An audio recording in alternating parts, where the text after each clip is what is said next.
Good morning students, लक्ष्य में आप सभी का स्वागत है। मैं अभी अर्थ का पार्ट 2 बना रहा हूँ, जिसमें कि मैं अर्थ पिछले पार्ट में मैंने अर्थ के बारे में इंट्रोडक्शन दिया था। आज हम लोग अर्थ को लाइन बाय लाइन अच्छे से लिखेंगे और समझेंगे कि अर्थ एग्जैक्टली वर्क कैसे करता है। अर्थ का फुल फॉर्म भी आपने जाना था, यूनिवर्सल एसिंक्रोनस रिसीवर ट्रांसमीटर। ये अर्थ का फुल फॉर्म है, जो कि आप पीछे के लेक्चर में अच्छे से समझ गए। वर्क कैसे करता है अर्थ, तो चलिए वर्क कैसे करता है अच्छे से समझाता हूँ, लिखते भी हैं इसको। पहले मैंने इंट्रोडक्शन के रूप में मैंने अर्थ क्या होता है, अगर कोई पूछ दे व्हाट इज़ अर्थ, तो उसको एक शॉर्ट फॉर्म में आप उसको कैसे बताइएगा, वो इतना पॉइंट्स अगर आप मेंशन कर दीजिएगा तो अर्थ क्या होता है पर काफ़ी हद तक समझा पाइएगा। ठीक है, देखिए मैं पढ़ दे रहा हूँ। UART stands for universal synchronous receiver transmitter. Okay, UART का मतलब, अर्थ का फुल फॉर्म होता है यूनिवर्सल एसिंक्रोनस रिसीवर ट्रांसमीटर। ठीक है, मैंने यूनिवर्सल का पूरा मतलब समझाया था, एसिंक्रोनस का भी मतलब समझाया था, रिसीवर और ट्रांसमीटर का ही मतलब समझाया था। इसलिए वो नॉलेज पॉइंट ऑफ व्यू से था, मैंने बता दिया था। अब हम लोग सभी पॉइंट्स को आएंगे, बीच में तो आएगा ही सब, लेकिन सभी पॉइंट्स नहीं आएंगे। The main work of earth is to transmit and receive serial data. Underline कर लीजिएगा, ये इसको अंडरलाइन कीजिएगा। कैसा डेटा ट्रांसमिट भी करता है और रिसीव भी करता है, सीरियल डेटा। इसकी कहानी समझते हैं। इस अभी जो कहानी हम बताने वाले हैं या जो एग्जाम्पल हम बताने वाले हैं उसको लिखेंगे भी डिटेल, लेकिन अभी पहले समझा रहे हैं, बाद में लिखेंगे।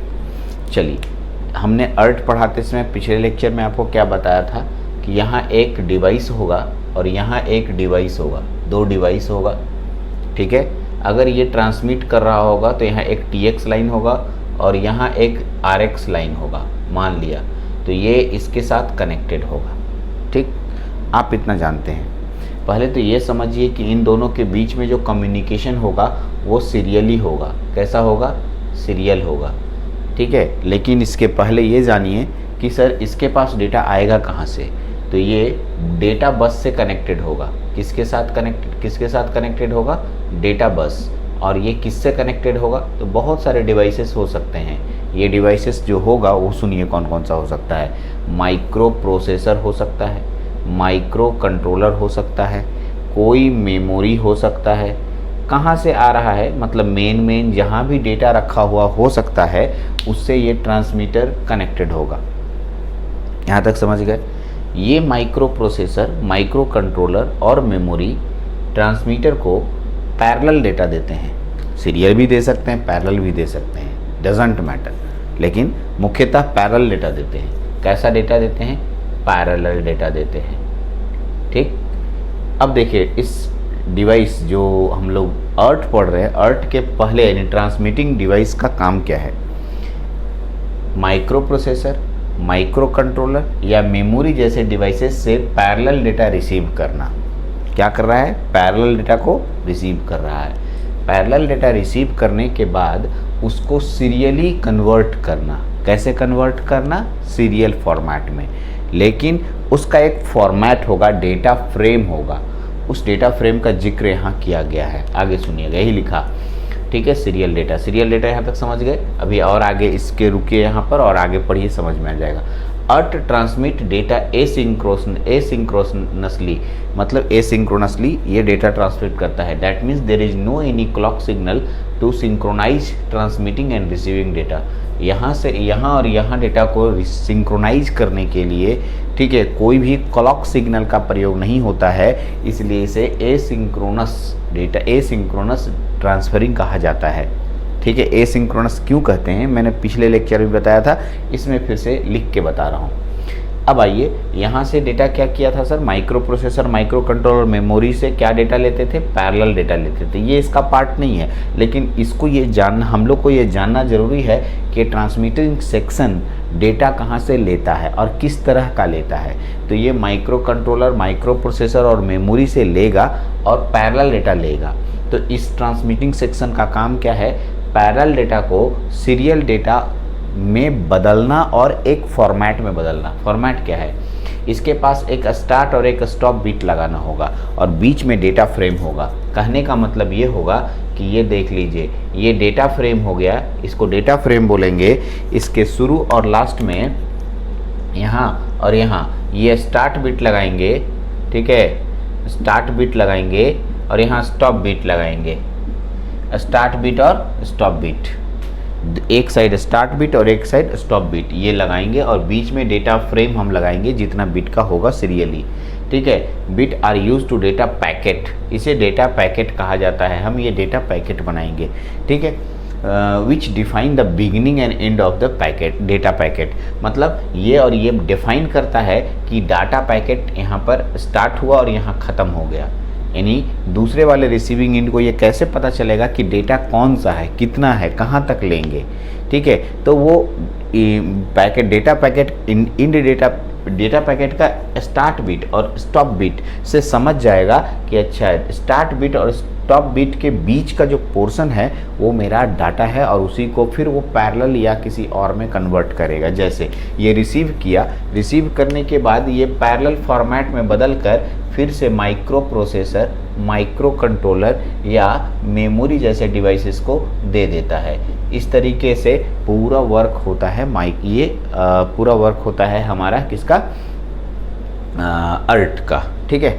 चलिए आगे बढ़ते हैं। When the receiving UART detect a start bit, ध्यान से सुनिएगा, मान लिया ये रिसीविंग इधर से भेजे तो ये डिटेक्ट करेगा, लेगा। आइए, इट स्टार्ट रीड, ये इसको पढ़ना शुरू कर देता है, ठीक है। ये स्टार्ट बिट इसके पास पहले जाएगा, फिर डेटा रीड करना शुरू कर देगा। जहाँ स्टॉप बिट आएगा वो समझ जाएगा इतना ही डेटा है, ठीक है। Incoming bit at a specific frequency known as the baud rate, जिस रेट से वह उस डेटा को रीड करता है उसे बाउड रेट कहते हैं, और मैंने बाउड रेट के बारे में भी पिछले लेक्चर में डिफाइन किया था। इसी को कहते हैं bowed rate. Bowed rate is a measure of the speed of data transfer, कितने स्पीड से डेटा ट्रांसफ़र हो रहा है इसको वो डिफ़ाइन करता है। तो अगर कोई पूछ दे कि सर अर्ट क्या होता है, तो आप इतना सारा लिखिएगा तो अर्ट को डिफ़ाइन कर पाइएगा। हाँ, ये सिर्फ इंट्रोडक्शन हुआ कि व्हाट इज़ अर्ट, लेकिन अभी अर्ट का वर्किंग कैसे होता है, कैसे कनेक्शन करेंगे, पूरा इसका डेटा फ्रेम बना के दिखाएंगे। अब हम लोग बनाने जा रहे हैं, ठीक है। इन्हीं सब फ़ोटो वगैरह बना के हम लोग देखेंगे। पहले इतना को नोट डाउन करना है, ठीक है, और अब हम लोग आगे बढ़ते हैं। चलिए तो इधर आगे बढ़ते हैं हम लोग। पहले इसको आप नोट डाउन कीजिए और आगे मैं इस साइड में लिखता हूँ, फिर हम लोग देखेंगे। चलिए तो इसको और समझते हैं। इधर मैंने लिखा है, ये भी लिख दिया, ठीक है। तो कैसे काम करता है अर्ट उसको समझेंगे पहले। हाउ अर्ट वर्क, धीरे धीरे समझते हैं हम लोग। At first UART receive a parallel data from micro processor, micro controller और मेमोरी थ्रू डेटा बस, ठीक। कैसे, इसको समझिए, देखिएगा। मैं अब फोटो बना रहा हूँ, समझने की कोशिश कीजिएगा। ये एक अर्ट है, ठीक है, नीचे तक दिख रहा होगा, मे बी, हमको लग रहा है, हाँ ठीक। तो ये एक अर्ट है, UART, अर्ट नंबर 1 कर दीजिए। यहाँ पर पैरेलल डेटा बना होता है, देख लीजिए।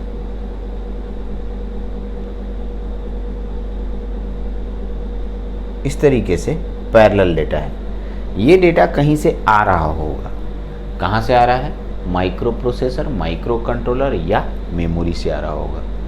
अब इसके पास आया, इसके अंदर आने के बाद यह जो आपके पास अर्ट है, इनको डेटा को रिसीव करता है पैरेलली और सीरीज में सेट कर देता है। किसमें सेट करता है, सीरीज में। और इसके पास तीन लाइन होते हैं, 3 जाने के लिए और भी हैं, पूरे आईसीज के फॉर्मेट में होता है ये। हम लोग उसको जो काम का है वो दिखा रहे हैं। ये TX लाइन हुआ, ये RX लाइन हुआ और ये ग्राउंड लाइन हुआ, ठीक है। मेरा 3 का काम है, इसलिए दूसरा साइड में यही एक डिवाइस सेम यही अर्ट लगा होता है, सेम लगा रहता है, और इसका नाम क्या है, अर्ट 2। सेम देखिए, इसके TX मान ले, यहाँ पर मान लेते हैं, यहाँ भी TX है और यहाँ RX है और यहाँ पर ग्राउंड है, यहाँ तक क्लियर है। और यहाँ पर ये डेटा आने के बाद इन सब को पैरेलल में कन्वर्ट करके जिनको ज़रूरत है, जिस डिवाइस को ज़रूरत है उसको दे देता है। ठीक है, यहाँ तक समझ रहे होंगे। अब आइए, जब ये ट्रांसमिटिंग सेक्शन बनेगा, मैंने प्रीवियस लेक्चर में समझाया है, तो इसका ट्रांसमीटर का वायर, ये रिसीविंग सेक्शन होगा, तो इसके ट्रांसमीटर का वायर इसके रिसीविंग से कनेक्ट होगा। अब देखिए, इसका डेटा फॉर्मेट के बारे में वहाँ बात करेंगे, लेकिन मैं समझा देता हूँ। यहाँ पर ये बीच वाला जो पोर्शन होगा ये डेटा फॉर्मेट होगा, डेटा कहलाएगा। बीच वाला पार्ट क्या कहलाएगा? डाटा कहलाएगा। ठीक, डाटा के लास्ट में ये एक स्टॉप बिट होगा और एक स्टार्ट बिट होगा।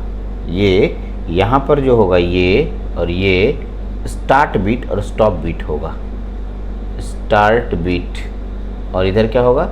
Stop bit. इस तरीके से इसके पास जाएगा। ये इसके अंदर का डेटा फॉर्मेट कैसा होता है वो हम लोग डेटा पैकेट फॉर्मेट में पढ़ेंगे। ठीक है, तो अब ये एक फ़ोटो बना दीजिएगा। काफ़ी हद तक आपको समझाने में, इतनी सारी बातों को समझाने में कोई दिक्कत नहीं होगी। अब मैं इसी बात को लैंग्वेज में लिख दिया हूँ, आप एक बार पढ़ें मेरे अपने लैंग्वेज को, तो आपको काफ़ी हद तक समझ में आने लगेगा कि मैंने कैसे अर्थ के बारे में आपको समझाया। अगर ये ट्रांसमिटिंग होता तो इसमें डेटा आता, क्योंकि डेटा बस बाई डायरेक्शनल होता है, तो आ भी सकता है, जा भी सकता है। इससे डेटा आता, ये फिर इसको सीरियली कन्वर्ट करता, फिर उसी तरीके से डेटा पैकेट बनाकर स्टार्ट स्टॉप बिट लगाता और इसके रिसीविंग सेक्शन को देता। यह इसको फिर से पैरेलल में कन्वर्ट कराकर पर्टिकुलर जो भी डिवाइसेस से कनेक्टेड होगा उसको ये ट्रांसमिट कर देगा। तो बहुत आसान है अर्थ, बहुत इजी है अर्थ। चलिए अर्थ के डेटा पैकेट फॉर्मेट को समझते हैं। कभी भी कोई अर्थ किसी दूसरे डिवाइस से पैरेलल डेटा लेकर उसको डेटा फॉर्मेट में कन्वर्ट करता है, तो कैसे कन्वर्ट करता है इसको समझते हैं। तो मैंने लिखा है ईच पैकेट, ठीक, क्या है पैकेट? कंटेंट्स, क्या क्या कंटेंट्स करता है ध्यान से सुनिएगा, 1 by 1 अच्छे से।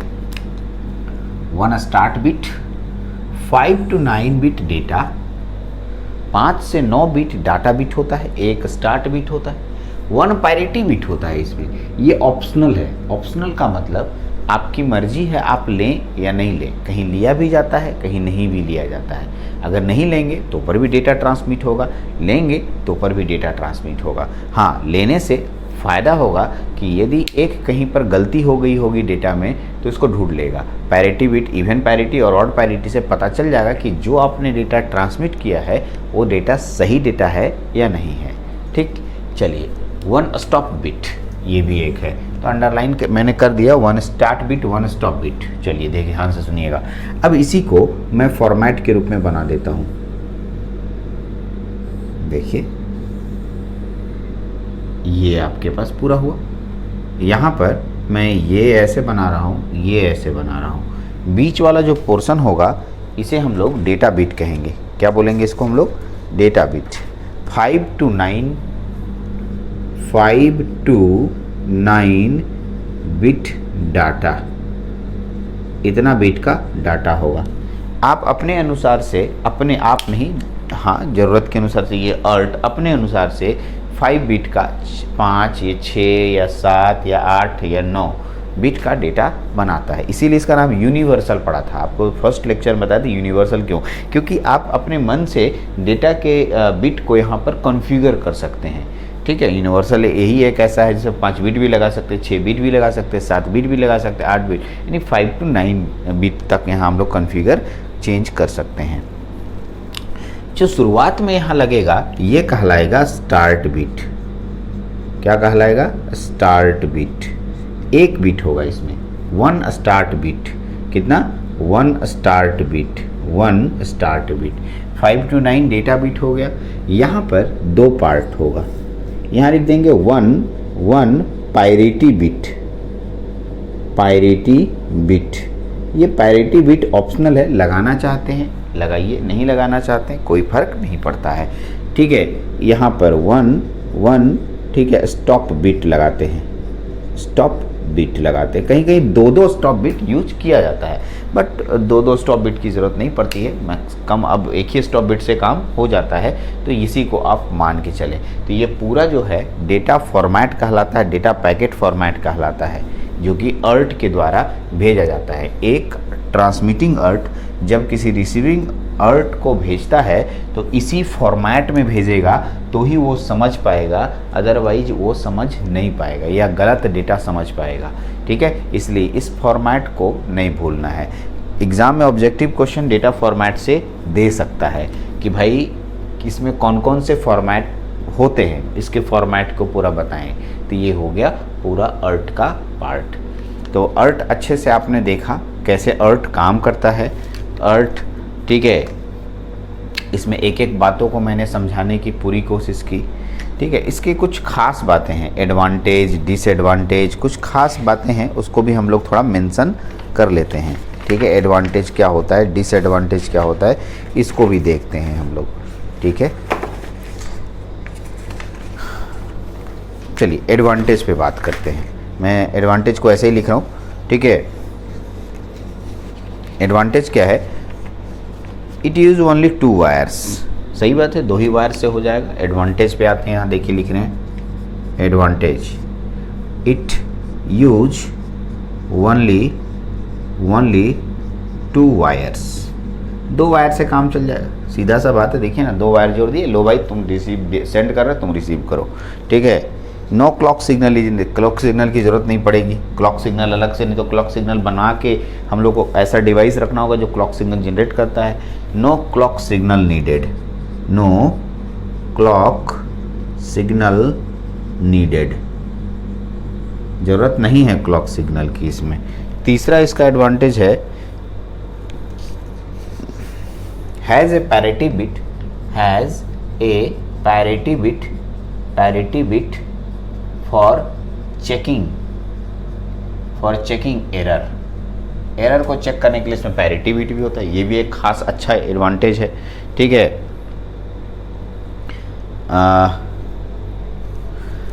इसमें चौथा एडवांटेज है कि जो डेटा पैकेट का डेटा बिट है, ठीक है, it's data bit can change according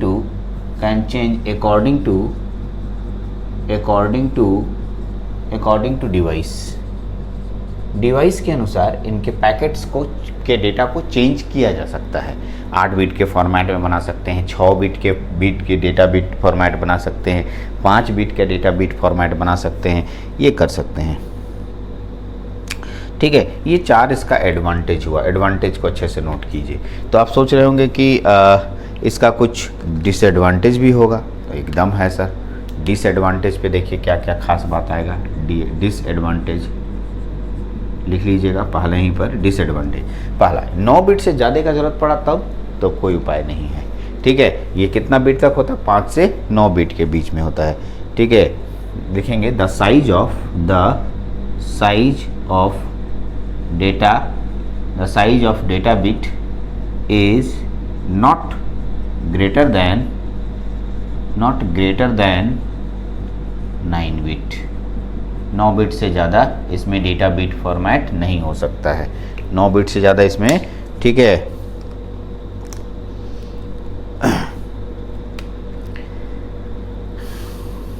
ठीक है, एक ही है डिसएडवांटेज और बहुत सारा, ठीक है, बहुत ज़्यादा नहीं है हम लोग के पास डिसएडवांटेज। एक डिसएडवांटेज है कि इसे 9 बिट से ज़्यादा हम लोग उसमें डेटा रेट नहीं दे सकते हैं। तो मैंने कोशिश किया कि अर्ट अच्छे से आपको समझ में आए।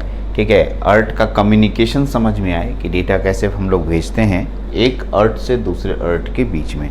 ठीक है, तो इस लेक्चर में इतना ही रखते हैं। हमको लगा कि इसमें लगभग सब मैं बता चुका हूँ। अगर कुछ फिर भी आप लोग को डाउट्स रह जाता है तो आप हमसे पूछें कि हाँ सर ये नहीं समझ में आया। मैंने पूरी कोशिश की, ये सबको अपने से लिख लेंगे, एडवांटेज के नीचे डिसएडवांटेज कर लेंगे और पूरा अच्छे से कॉपी कर लेंगे। एग्जाम में भी इसी तरीके से ढंग से बनाएंगे जैसे मैंने लिखा है।